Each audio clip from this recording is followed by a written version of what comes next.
Salam, selamat siang sahabat terkasih. Hari ini kita akan bersama-sama membaca dan merenungkan firman Tuhan dari Markus 12 ayat 28 sampai 34. Bagian ini adalah inti dari seluruh hukum Taurat, inti dari kehidupan iman, dan bahkan inti dari relasi kita dengan Tuhan. Mari kita tidak hanya membaca firman Tuhan, tetapi sungguh-sungguh memahaminya dan membiarkannya mengoreksi hidup kita. Markus 12 ayat 28. Hukum yang terutama. Lalu seorang ahli Taurat yang mendengar Yesus dan orang-orang Saduki bersoal jawab dan tahu bahwa Yesus memberi jawab yang tepat kepada orang-orang itu, datang kepadanya dan bertanya, "Hukum manakah yang paling utama?" Sahabat terkasih, ahli Taurat datang setelah melihat perdebatan sebelumnya. Ia bukan sekedar ingin menjebak, tapi terlihat tulus mencari jawaban. Pada zaman itu, ada ratusan hukum dalam Taurat. Para ahli Taurat sering memperdebatkan mana yang paling penting. Pertanyaan ini sangat relevan karena menyangkut prioritas hidup. Ini juga menjadi refleksi bagi kita. Apakah hidup kita memiliki prioritas yang benar? Markus 12 ayat 29. Jawab Yesus, hukum yang terutama ialah, "Dengarlah, hai orang Israel, Tuhan Allah kita, Tuhan itu Esa." Sahabat terkasih, Tuhan Yesus memulai dengan kata, "Dengarlah." Ini bukan sekedar ajakan mendengar secara fisik, tetapi mendengar dengan ketaatan. Ini berasal dari pengakuan iman Israel. Tuhan itu Esa. Artinya, Tuhan itu satu. Tidak ada yang lain. Dia satu-satunya yang layak disembah. Kasih kita kepada Tuhan tidak boleh terbagi. Tidak bisa setengah-setengah, tidak bisa mendua. Markus 12 ayat 30. Kasihilah Tuhan Allahmu dengan segenap hatimu dan dengan segenap jiwamu dan dengan segenap akal budimu dan dengan segenap kekuatanmu. Sahabat terkasih, Tuhan Yesus menjelaskan kasih kepada Tuhan dalam 4 dimensi. Yang pertama, hati, pusat keinginan dan motivasi. Apakah keinginan terdalam kita mengarah kepada Tuhan? Yang kedua, jiwa, berbicara tentang kehidupan dan keberadaan kita. Apakah hidup kita sepenuhnya milik Tuhan?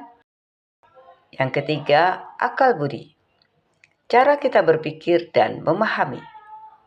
Apakah Tuhan hadir dalam cara kita mengambil keputusan? Yang keempat, kekuatan, semua energi, usaha, dan tindakan.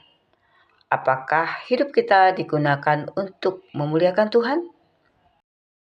Mengasihi Tuhan adalah totalitas hidup, bukan hanya bagian rohani, tetapi seluruh aspek kehidupan. Markus 12 ayat 31.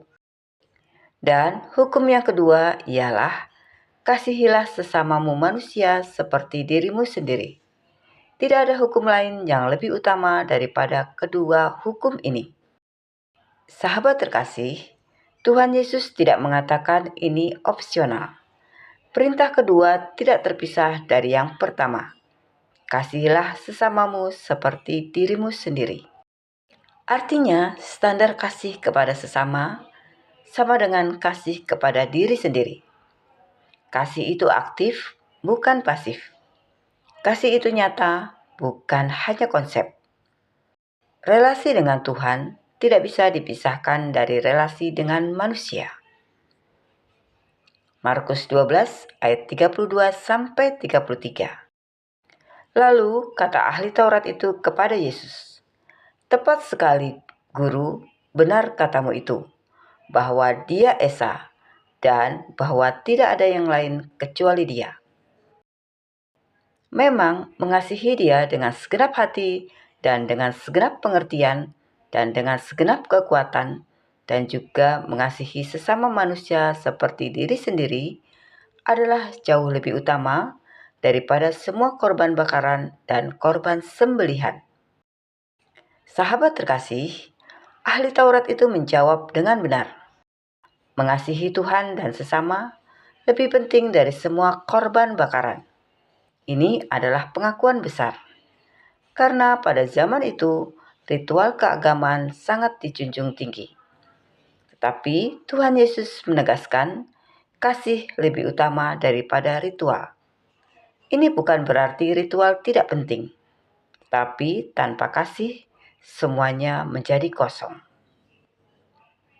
Markus 12 ayat 34. Yesus melihat bagaimana bijaksananya jawab orang itu, dan ia berkata kepadanya, "Engkau tidak jauh dari kerajaan Allah." Dan seorang pun tidak berani lagi menanyakan sesuatu kepada Yesus. Sahabat terkasih, mari kita perhatikan, Tuhan Yesus tidak mengatakan sudah masuk. Artinya, mengerti kebenaran tidak sama dengan mengalami kebenaran. Tahu tidak sama dengan hidup di dalamnya. Banyak orang mengerti firman Tuhan, setuju dengan firman Tuhan, tetapi belum menyerahkan hidup sepenuhnya. Ini peringatan yang sangat dalam. Sahabat terkasih, mari kita renungkan. Yang pertama, apakah kasih kita kepada Tuhan sudah total? Atau masih terbagi dengan hal-hal lain? Yang kedua, apakah iman kita hanya sebatas aktivitas? Atau benar-benar mengubah cara kita hidup? Yang ketiga, apakah kita hanya tidak jauh atau sudah sungguh-sungguh hidup dalam kerajaan Allah? Sahabat terkasih, mari kita berdoa bersama. Bapa yang Maha Baik, kami rindu mengasihi-Mu dengan segenap hati kami, bukan setengah-setengah, bukan hanya di bibir, tetapi dalam seluruh hidup kami. Ajari kami untuk mengasihi sesama dengan tulus, sebagai bukti bahwa kami mengasihi Engkau. Jangan biarkan kami hanya mengerti firman-Mu, tetapi tidak melakukannya. Bawa kami masuk dalam kehidupan yang nyata bersama-Mu. Di dalam nama Tuhan Yesus Kristus, kami berdoa dan mengucap syukur. Amin.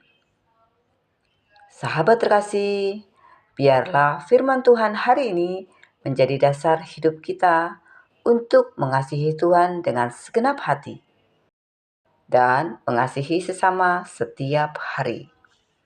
Sampai jumpa di pembacaan Alkitab berikutnya. Selamat beraktivitas. Tuhan Yesus memberkati.